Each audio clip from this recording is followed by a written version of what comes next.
এবং তার ex wife মিলে সংবাদ সম্মেলন করেছে।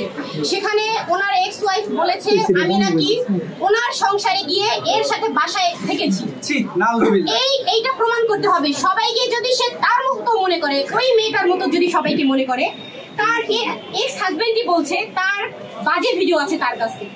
এরকম মেয়ের মুখ থেকে এই কথাই বের হতে পারে যে আমি আমার বাসা নেই, আমি কেন এর বাসায় গিয়ে থাকতে যাব? কেন আমি তার বাসায় থাকতে যাব? আমার কি বাসা নেই? এই মেয়েটা আমার বিরুদ্ধে অপপ্রচার করেছে এবং আমি ওনার বিরুদ্ধে আইনগত ব্যবস্থা অলরেডি নিয়েছি। আমার বিরুদ্ধে আমাদের এলাকায় যান, বুঝতে পারবেন। ঠিক আছে, আমরা কো-আর্টিস্ট, আমরা কাজ করেছি। আমরা এক বাসায় থাকার প্রশ্ন আসে কিভাবে? এত বড় কথা কিভাবে বলে একটা মেয়ে? আর একটা মেয়েকে এত বড় অপবাদ কিভাবে দিল? অ্যাকচুয়ালি সে হচ্ছে আলম বলেছে, ভাই চুপ থাকেন। আলম বলেছে যে যখন আপনাদের ভিডিও করবে, আপনাদের কথাবার্তা হয়েছে, আলমের বাবা যখন হসপিটালে, তখন আলম বলেছে আপনাকে ভাইয়াকে বলেছে ভিডিও করা লাগবে না। তারপরেও তার কথা ওভারটেক করে আপনারা লাইভ করছিলেন।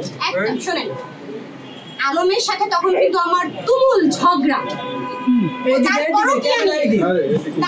আলমের পরকীয়া নিয়ে আলমের সাথে আমার তুমুল ঝগড়া। তখন আমি কাজ করব, তার কাছ থেকে অনুমতি নিব? তার সাথে তো আমার ঝগড়া।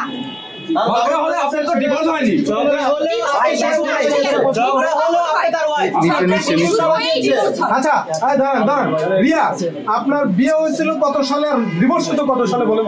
আমার বিয়ে হয়েছিল 22-এর শেষে, 23-এর শুরু। আর ডিভোর্স হয়েছে কবে? ডিভোর্স তো আমি তো তাকে ডিভোর্স করিনি এখন। সে আমাকে তালাক দিয়েছে মুখে বলছে, বাট আমি এখনো কোনো কাগজ পাইনি।